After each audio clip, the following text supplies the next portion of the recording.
Hello and welcome back to Whiskey Wars. My name is Sean, and tonight we'll be reviewing Old Overholt Bottle and Bond Straight Rye Whiskey. Let's get into it.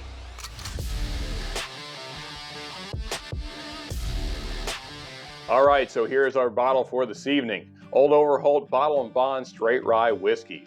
So first, just a little background on this bottle. Old Overholt is one of the oldest brands in America. In fact, it's said that Old Overholt is the longest continuously running whiskey brand in America. It was started around 1810 and has been going ever since, or at least that's what the folks at Old Overholt have to say about it.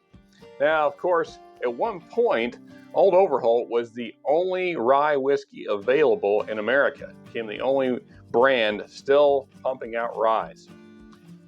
But it's been passed along, the brand has been passed along, and now Beam Suntory, which is, of course, Jim Beam, and then Suntory Whiskey, that collective, owns Old Overholt now, and so they are the ones producing it. So even though it was started in Pennsylvania, as it says here, born in Pennsylvania, distilled in Kentucky, as most ryes, this one also started in Pennsylvania.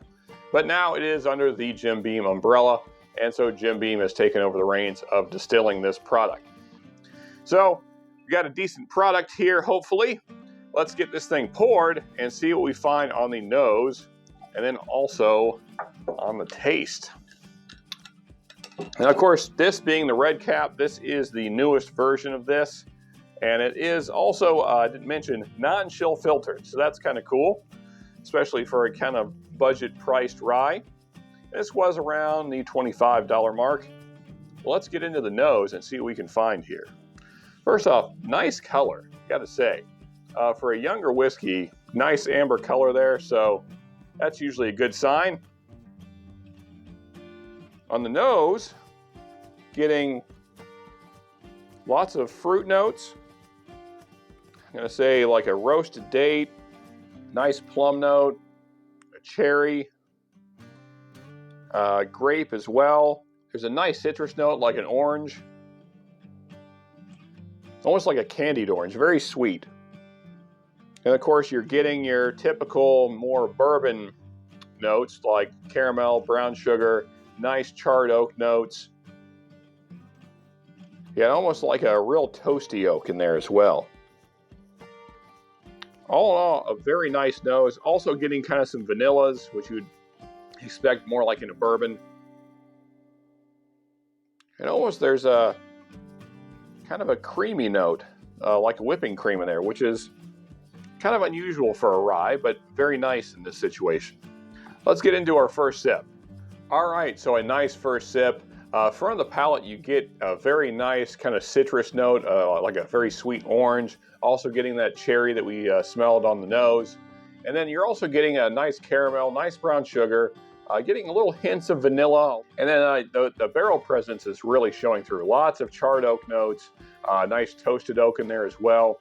Not getting any sour oak notes, so that's good. And then as it gets mid-palate, it gets a little spicier. It starts to warm up quite a bit. Starting to get a lot of cinnamon spice. And also got a lot of alcohol burn, which, I mean, this is only 100 proof. But I find that common in Jim Beam products. They seem to all have quite a bit of alcohol punch for their proof. That just seems to kind of be a staple of the Jim Beam brand. Not terrible, it's not off-putting, but it does drink hotter than 100 proof for sure. Let's go ahead and get into our second sip here and see what else we can find.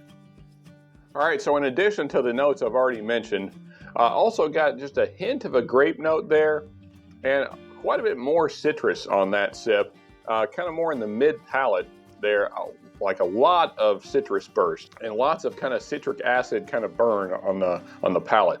Not really in the bad way, but it's definitely there. And also lots of cinnamon there. And that's kind of what the finish is. As it goes into the finish, you start to get more of that citrus, more cinnamon, and then that just kind of finishes through, and the cinnamon really takes over on the finish. Lots of cinnamon, lots of rye spice on the finish. Maybe hints of barrel notes, a little bit of charred oak on the finish as well. So all in all, not a bad bottle by any means. I've certainly enjoyed this so far. I would say it's slightly above average. I would like to see a little less burn for the proof, but that doesn't ding it too bad, especially if you're used to drinking higher proofed whiskeys. This isn't really going to affect you that much. So with all that in mind, as far as a score goes, I would say it's better than some we've tried recently, but not as good as others. So I'm going to say this is a 7.5, kind of middle of the pack of the ryes we've tried recently. And of course, this will be in our budget rye lineup we got coming up. So we're looking forward to that. And folks, if this review has been helpful, then please hit that like button and please let us know about your experience with this bottle. With all that said, folks, I hope you've enjoyed this review. And if you have, you can find more reviews like this right here. And if you're really enjoying the channel, then you can subscribe right here. And until next time, folks, just remember, you can never have too much good whiskey.